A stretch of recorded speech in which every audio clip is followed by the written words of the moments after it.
Does it ever happen to you that you have a beautiful piece of designer series paper, you don't know quite how to use it? This happened with me with this paper. I love it, it is so pretty, but I didn't know what to use it for. And then I suddenly thought, a gift box. I'm going to use it for a gift box, and my gift box uses the whole sheet of 6x6 paper.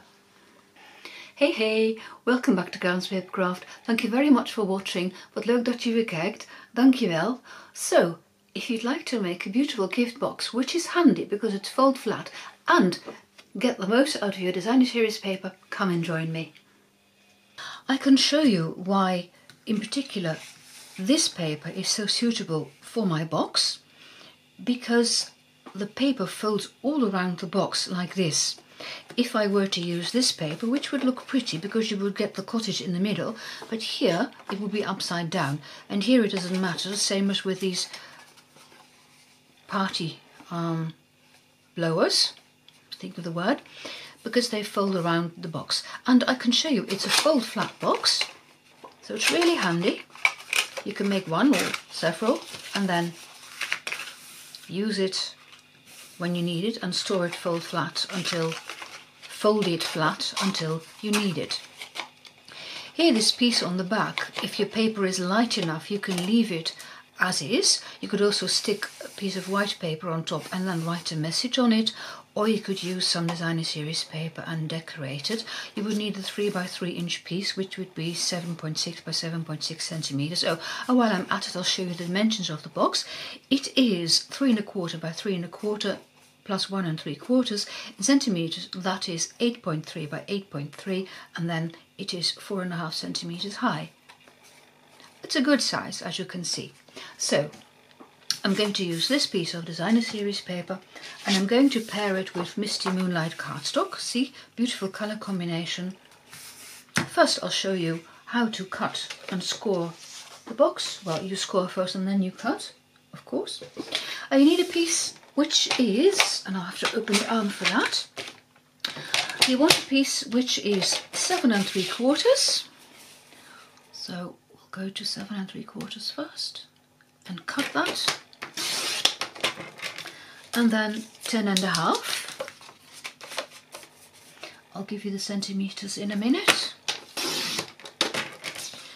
In centimeters, that is 19.7 by 26.8, and I'm going to do the scoring. Of course, you can use your trimmer to do the scoring, but for boxes I like the Simply Scored as well, so I thought, why not use the Simply Scored today.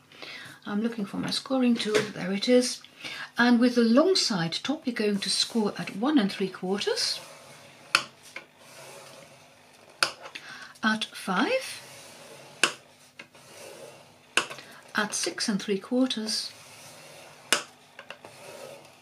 and at 10 inches. In centimeters, that is 4.5, 12.8, 17.3 and 25.6 centimeters. Then a 1/4 turn, and you score at 1/2 inch,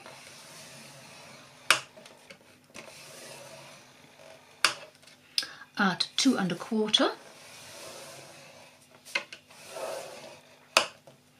5 1/2, and 7 1/4. And in centimeters, that is 1.2, 5.7, 14 and 18.5 centimeters.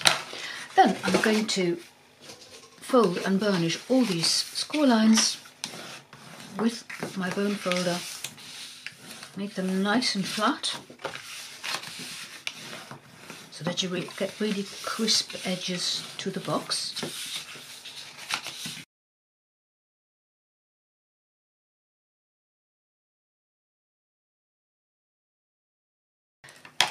This is then your starting point with this small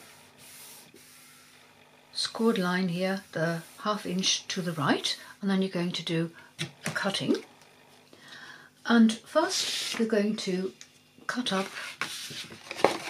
these 2 score lines as far as the second score line. Then I'm going to do the bottom first, so I cut away this one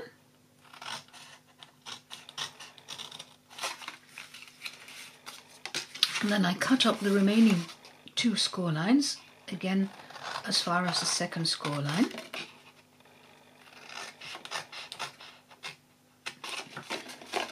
Then I'm going to shorten these 2 little flaps just a little. So I'm cutting, what is it, about 1/4 inch to the left of the scored line. And then I can wedge these flaps.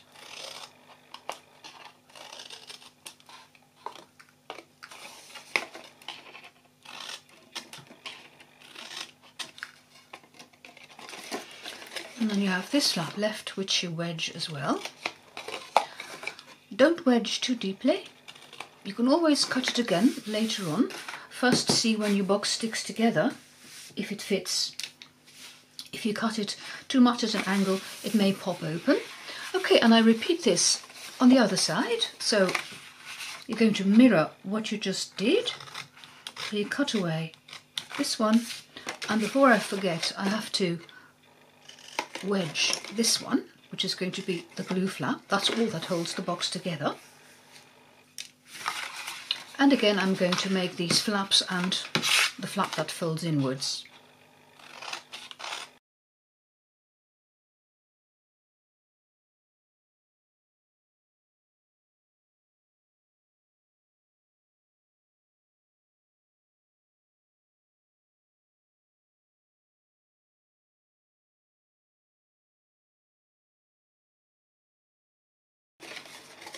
And I see that here I have just a bit too much left of the score line, so I'm going to remove that as well.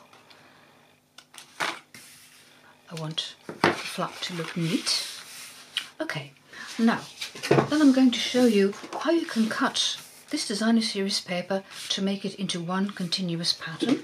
And for that I'm going to take my trimmer and I'm going to cut the paper, and I'm going to put it on my box in the order that I cut it. And you start with this 6x6 piece, 15.2 by 15.2 centimeters, and you cut off 1.5 strips all around. That leaves you with a 3x3 piece for the middle. So you cut off 3.8 centimeters all around. In the middle you will have 7.6 centimeters left.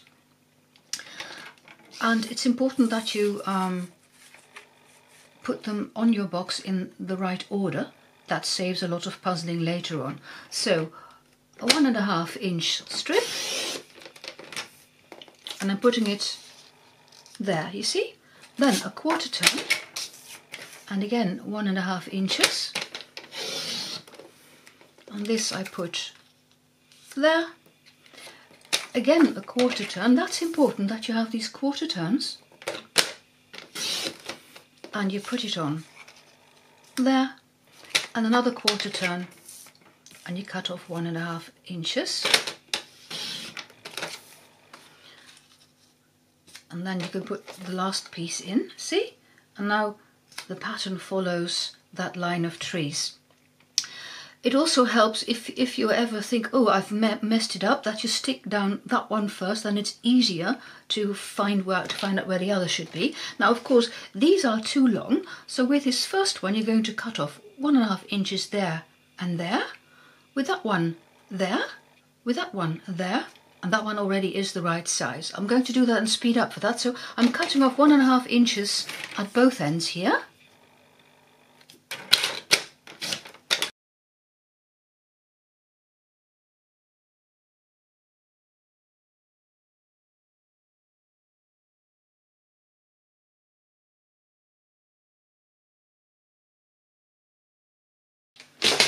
So it takes just a bit of puzzling, but I think it's worth it, you see? I'm going to stick these on and then put the box together.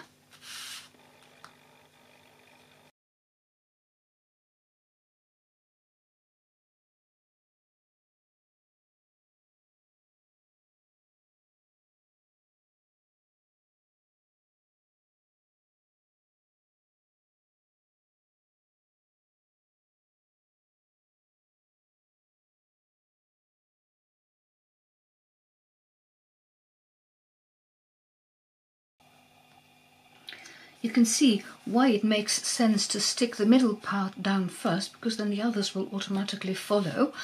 if you should mess them up, and I'll show you why I glue it down the way I do. People who watch my channel more often already know this. I call this the floating glue method, and it helps me to position it right. I put a bit of seal in the middle and then some liquid glue around the edges, and this will just float on the liquid glue just for a minute. I can position it and make sure it's, see, I can still move it around, and then when I'm pleased with where it is, I can push down in the middle.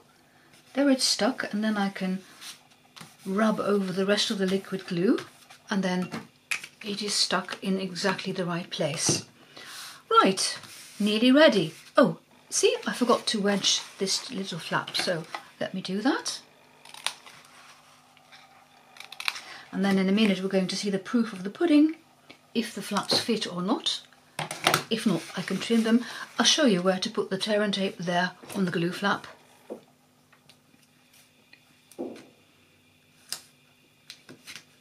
And then it's quite easy to stick the box together. I love a simple box that looks complicated, don't you? Push down on the tear and tape really well so that it adheres properly. See, I just folded it over like that. I can remove the backing paper and then fold this flap over. And there you have it. Now then, see if the flap fits. And it does. And this one as well. Yes, it does. Look how pretty. That's it for today. All the details for this box are on my blog, and the link is in the description box below. And how about today's beautiful box? Do you think I have succeeded in making the most of my designer series paper? Do let me know. I love to hear from you. Thank you very much for watching. Dankjewel voor het kijken en see you next time. Bye bye, tot ziens!